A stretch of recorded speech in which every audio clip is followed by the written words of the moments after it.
Hello everyone. Thank you very much for the introduction. Thank you so much for having me here today. I'm really happy to be attending. I'm learning so much already, and I'm very grateful for the opportunity to be able to present our work. Today I'm going to be presenting on the subject of agriplastics, but specifically with a focus on the grocery retailer supply chain and regulatory loopholes with a focus on the UK. When it comes to plastic pollution from agricultural plastic use, scientific research is growing, and as evidence, whilst further is needed, to date best available evidence, as seen from the work of everyone presenting here today, firmly establishes that agroplastic use does have a negative impact throughout its entire life cycle, with certain product categories resulting in more pollution than others. And so while soils and their functions are directly impacted by the use of agroplastics in conjunction with other stressors, I'm here to present on how a lack of policy ensuring adequate safeguards and market drivers driving agroplastic use are also considerations that need to be taken into account in addition to product design. But before I do that, I thought I would give a little bit more of an introduction as to who I am and who I work for. So I am a campaigner at the Environmental Investigation Agency. We are a non-profit who works globally, but we're based in London, and we investigate and campaign against environmental crime and abuse, but policy advocacy forms the crux of our plastic pollution work stream. Our work on agroplastics commenced in 2018, where we partnered up with Greenpeace UK to survey UK grocery retailers on their plastic footprint in store. But we also asked them questions about initiatives that they were undertaking across their supply chain, and this includes initiatives with regards to agricultural plastics, fishing gear, and agriculture gear as well. And we have undertaken 3 iterations of this particular survey. But already from the first one we conducted, we noticed that agroplastics were not receiving significant attention. And so we produced a briefing on the subject in 2018 called Fields of Plastics to provide guidance for retailers, with the hope that we could expand on this work further. And that's what this program of work is now. So today I'm going to be presenting our findings from our latest reports. It's a report series called Cultivating Plastics, all 4 of which were published earlier this year. And this includes the main report, looking at the UK food supply chain, as well as policy and industry initiatives, or lack thereof, I should say, and our overall recommendations. And we then go on to highlight the environmental and human health harm stemming from agroplastic use in our second report, the issue of criminality and mismanagement of agroplastic waste, and then certain areas of caution with regards to the adoption of alternatives. This series does have a UK focus, and so every country, location, climate, produce category is unique and will require unique considerations. However, I hope some of our findings will be helpful and provide some insight into the regulatory loopholes as well as the market drivers driving all of this. And so very briefly, I'm sure you're all very well aware of this. In terms of agroplastic use, there is no mandatory reporting requirements in the UK, and there are different estimates as to how much agroplastic is used within the UK. The Chartered Institute of Waste Management, for instance, estimates that 135,000 tonnes of non-packaging agroplastic waste is produced every year in the UK, but this also includes contamination and doesn't include other types of agroplastic products. The FAO has provided an excellent compilation of best available evidence to date and estimates that globally at least 12.5 million tonnes of agroplastic waste is used every year, equating to 3.5% of global plastic production. But in order to understand the full extent of the UK's impact with regards to agroplastic use, it's important to look at the UK's food supply chain in its entirety, which is global. So using the trade of different produce categories,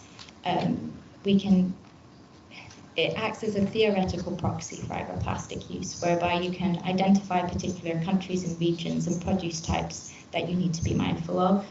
And so we conducted such an analysis, which we have in our report for the year of 2021 using UN Comtrade data. The maps on this slide highlight the top 15 sourcing countries for different major produce categories, so that's fruit, vegetables, cereals, meat and horticulture. But we also collated produce trade data up to 4-digit codes in addition to seasonal trends, so we're able to map out the supply chain in a lot more detail, which will be helpful for initiatives going forward that we'll talk about a little later. So using UK government publications on food security and agriculture, in addition to this UN Comtrade analysis, we were able to tease out some top-line insights into sourcing impact on agroplastic use and pollution, including the extent of the global impact and dependency on imports that the UK has. So in 2021, the UK had a self-sufficiency ratio of 60%, meaning it was largely self-sufficient in the domestic production of grains, some meats, eggs, milk and potatoes, but it only produced 54% of the fresh vegetables and only 16% of the fresh fruit it consumed in 2021. And that DEFRA being the Department for Environment, Food and Rural Affairs in the UK, DEFRA state that UK food production is driven by market forces rather than aiming to maximise calorie production from available land.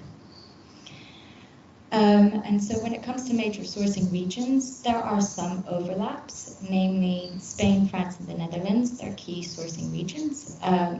But typically different produce and food, which are all dependent on different types of agroplastic use, potentially have different sourcing regions. And so as a result, the impact of the UK food supply chain and its agroplastic footprint is complex and very fragmented. There is also year-round demand for produce, regardless of their seasonality within the UK, which clearly has an impact. In the future, and even currently, the impact of climate change on productivity risks displacing the UK's impact on agroplastic use even further. And of course, when assessing impact, it's crucial to not only look at who the biggest sourcing countries are, but also how much of a country's exports is destined to the UK. For instance, a significant amount of Kenya's vegetable and horticulture exports are destined to the UK, but Spain, the Netherlands and Morocco make up by far the largest amount exported. So, given the global dynamics involved, not just with regards to the UK, of course, international mechanisms, instruments and frameworks on the sustainable management of agroplastics are needed. To date, there are none. However, the FAO is currently in the process of creating a voluntary code of conduct, and we hope to see agroplastics reflected in the upcoming negotiations for the Global Plastics Treaty as well. Julia will be presenting on the excellent work undertaken by the FAO on this tomorrow, so I won't go into any detail on this. In terms of regulatory loopholes in the UK, agroplastic specific policy within the UK is distinctly lacking. I'm very sorry for the text-heavy slide, but if you want to refer to it after, it's all listed there. So there are two relevant regulations. One is that all devolved national waste management regulations now apply to agricultural waste. So devolved nations in the UK are England, Scotland, Wales and Northern Ireland. And the second is that as of 2019, Scotland and previously England and Wales have a ban on burning and burying agroplastic waste. So farms are now required to dispose of this waste through recycling and reprocessing routes. However, this is an unsupported measure, which I will go into later, so it's not necessarily hugely impactful having this in place. And the UK government is cognizant of other agroplastic-related regulations being created elsewhere in the world, but they've actively decided not to pursue current best practices. For instance, there's no mandatory extended producer responsibility scheme for non-packaging agroplastics, despite consulting on this in 2010, and such schemes clearly indicate that there's increase in collection when they're implemented. And moreover, England, Scotland and Northern Ireland have yet to enact oxo-degradable plastic bans, such as the EU, despite this type of polymer being highly damaging and used as an alternative type of mulch. And the lack of current political appetite to tackle agroplastic pollution to date can serve to also worsen the level of pollution. And an example of this is For instance, the Department of Environment, Food and Rural Affairs had a sustainable farming initiative, which was rewarding sludge application despite relevant UK regulations for sludge not listing microplastics as a contaminant. And so this results in the use of particularly harmful agroplastic products in an unregulated manner, and in particular results in the heightened mismanagement of agroplastic waste at end of life, which I'll touch on a little later. So why are we also looking at UK supermarkets when it comes to agroplastic use and pollution? Well, they are by far the main final distributor of food to the public and the largest buyer of produce in the UK. They contributed close to £37 billion in 2021. And its purchasing and market power and the demands that they make, especially on farmers and growers, and the subsequent responsibility that they have as a consequence, means that their sourcing and product requirements can either hinder or enable agricultural practices which could reduce agroplastic pollution. They also source food from around the world, and so UK policy alone won't address the UK's role in driving agroplastic use. And so what we've been doing is we've been working with the top 9 UK supermarkets since 2018 on their plastic footprint, and they make up over 90% of the UK's market share. And so for time, I'm only going to present some of the market survey responses from our latest survey that was undertaken for the year 2022. But we have a summary of all survey responses in our first report if you'd like to read through them. So all supermarkets responded that there is the need for a sector-wide initiative dedicated to agroplastic pollution, which is very welcomed. 7 supermarkets are currently working in some capacity with suppliers on the reduction and responsible management of agroplastics, with 4 having more than one project underway in different produce or product categories. However, supermarket responses show that no work or project undertaken was coupled with any measurable or time-bound targets, and they typically focus on UK farmers and growers, and they don't necessarily consult any other farmers or growers elsewhere in the world. Since 2018, there's been an expansion in the number of supermarkets that are members of or require suppliers to adhere to certification standards and voluntary schemes that may have direct or indirect agroplastic waste requirements. Crucially, all but 1 supermarket which took part in the survey didn't have a company-level sourcing policy related to addressing terrestrial agroplastic pollution. And 4 supermarkets were undertaking trials within 2022, but again provided no measurable objectives or timelines for these trials or how they were going to necessarily be expanded after they finished. And only 2 supermarkets are known to be currently funding any projects at all. So there's still a lot to be done. It's entirely unnecessary for me to go into any detail about this because I'm sure you all know a lot more than I on this. But what this slide serves to demonstrate is that the environmental impact, is of course not limited to any single environmental compartment or ecosystem, and so there are further knock-on effects from this lack of action from the people responsible. And so what I'll do now is provide some examples of our findings and how lack of adequate safeguarding policy and supermarket demands are driving pollution. And to begin with, and of significant importance, it's also crucial to consider the human health harms stemming from agroplastic pollution as well. To further evidence this, in our second report, we partnered up with Umut Kuruzum. He is an associate professor at the University of Istanbul and a postgraduate researcher at the LSE in London. And he has been documenting and evidencing the chronic and serious illnesses of Syrian refugees and children undertaking agricultural work in the Kirkova region in Turkey, who also use agroplastic waste to burn for heating and fuel for cooking. And when it comes to mismanagement and criminality of agroplastic waste, this further compounds their environmental and human health harm, of course, due to the increased leakage into the open environment, and it extends from farmland to marine ecosystems. And some examples from our third report include In 2021, Spain was the largest sourcing region for fruit and vegetables within the United Kingdom. And we found that that included supplying at least 8 UK supermarkets.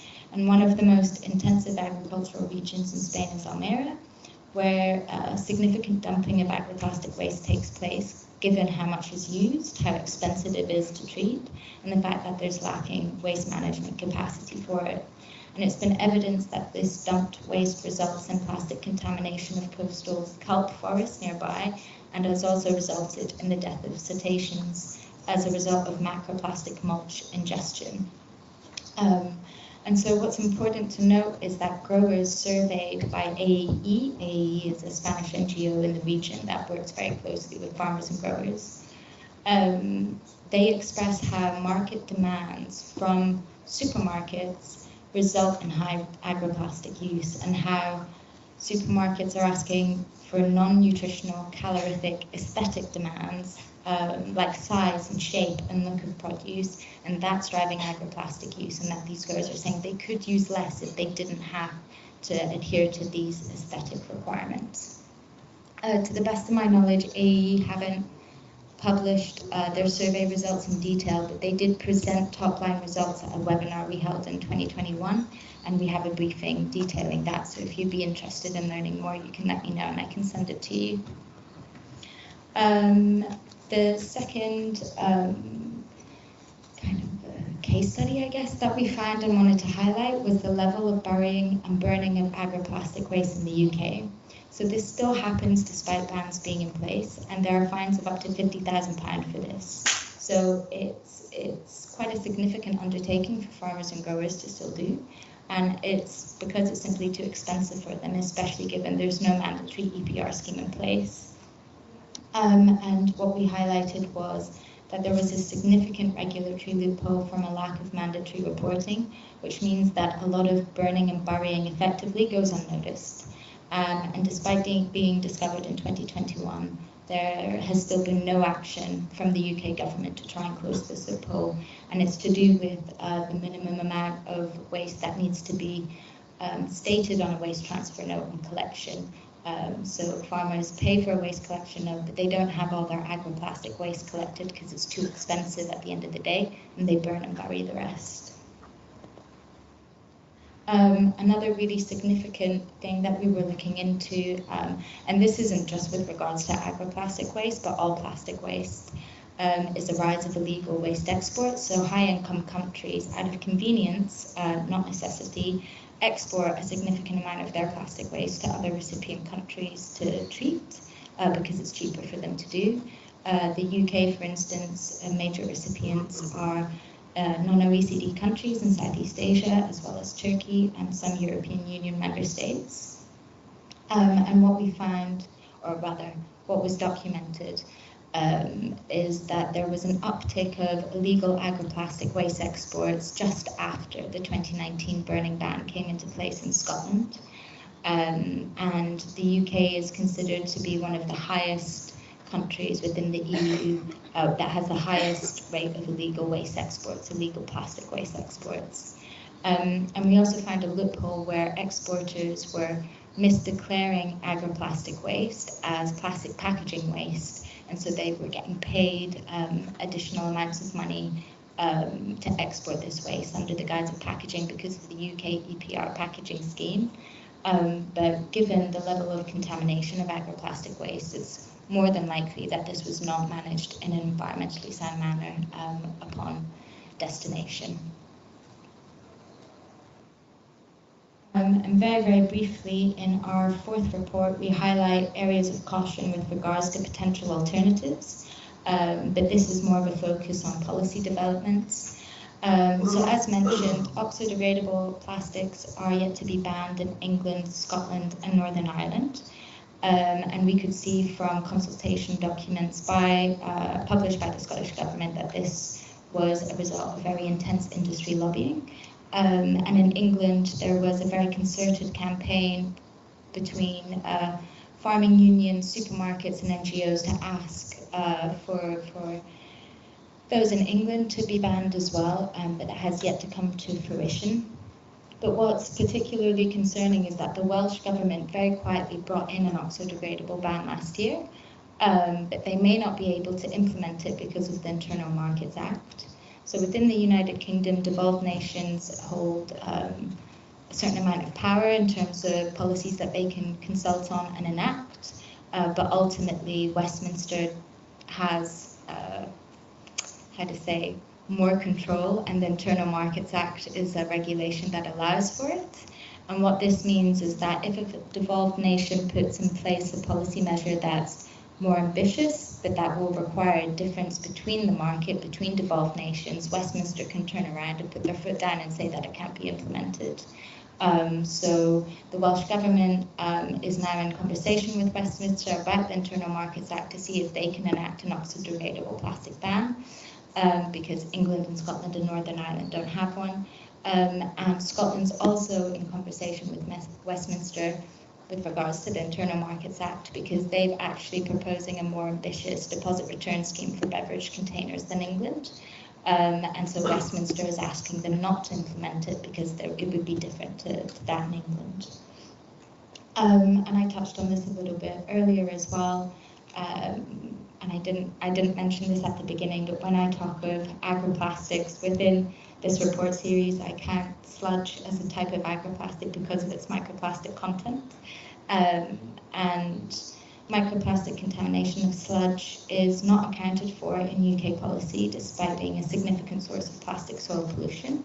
And the Environment Agency were supposed to update these regulations this year, and they're only starting that process now.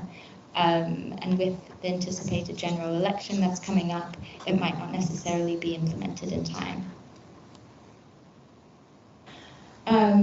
And so obviously there's no single solution to this very complex material problem, and options need to be assessed for each material design, each location, each climate, but this complexity is not an excuse for inaction or lack of engagement by those responsible for this. So we've outlined a series of detailed recommendations for policymakers and retailers, much of which is touching on resolving some of the issues I've raised today. And they can be found in our first report. And in terms of next steps, 100% of all supermarkets surveyed want to work with us on this issue. So we're going to be hosting a series of roundtables to get them to agree to measurable objectives and targets that they will commit to, and then we'll survey them again to ensure that they stick to what they've committed to. The UK Environment Agency, DEFRA, and the Welsh Government are speaking to us on the issue, but we're going to be undertaking further policy advocacy. And we're also actively working on related policy development at the global and EU level, but that's just commencing. And other very important and key stakeholders like RAP, AP UK, and the UK Green Tractor Scheme, from conversations that we've had with them, are wanting to get involved and partner with us on certain initiatives because we are aligned in terms of our recommendations when it comes to mandatory EPR or oxo-degradable plastic bans, for instance. And very importantly, we are in contact with UK farmer unions. We're also wanting to work with them on the issue, but in particular, we're very invested in making sure that their voices are heard.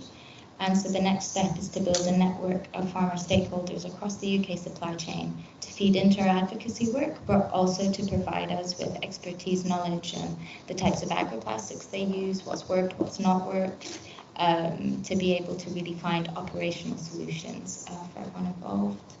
And of course, all of this is underpinned by the fact that scientific evidence is demonstrating that action needs to take place.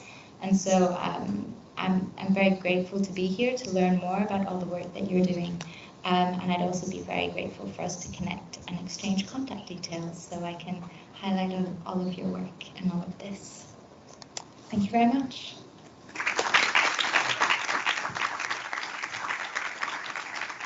Thank you for this interesting presentation. So if there is any question? Yes.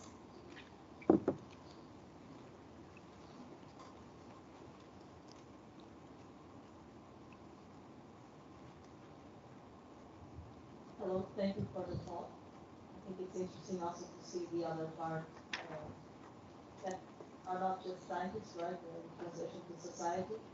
what I wanted to ask was about the agricultural waste, plastic waste. When it's well disposed of, I mean, when the farmers really send it for disposal correctly, without incineration or burning it, what happens to that waste? Why is it so expensive? What do they do? It's mechanical recycling, like melting down these plastics, or is it chemical recycling? Why is this a problem compared to other plastics? So within the United Kingdom, to the best of my knowledge, no agroplastic waste is currently being chemically recycled. It's either mechanically recycled in the UK or it's exported. And the problem is the expense of decontaminating it. It's just not economically viable or profitable for a lot of recyclers to take that waste, even though farmers and growers are mandated to get it recycled and recovered. The market just isn't necessarily working for them in that sense. There was a period in 2021, for instance, that the only single recycler in Wales that accepted agroplastic waste shut down. So while farmers didn't have any local facilities to send their waste to, that has since changed. So I think that's probably the biggest reason is the contamination and the cost it takes to decontaminate it. Zero Waste Scotland produced a report.